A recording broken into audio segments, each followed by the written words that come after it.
ఈ మూలా నక్షత్రంలో జన్మ శిశువుల యొక్క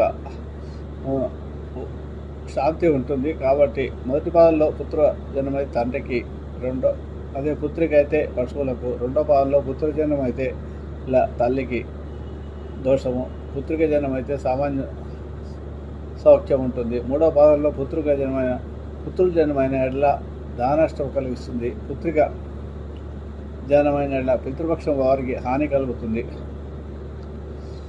నాలుగో పాదంలో పుత్రుడు జన్మించిన ఎడల సామాన్య దోషం ఉంటుంది. ఈ పితృపక్షమునకు నాలుగో పాదం జన్మించిన హాని కలుగుతుంది. కానీ ఈ నక్షత్రానికి పుత్రుకులు ఎవరు ఏ పాదంలో జన్మించినా కూడా మహాన్యాసృద్రాభిషేకము, నక్షత్ర నవగ్రహ జపములు, దానములు చేయవలసి ఉంటుంది. బంగారంతో చేసిన ఎలుబోతు బొమ్మను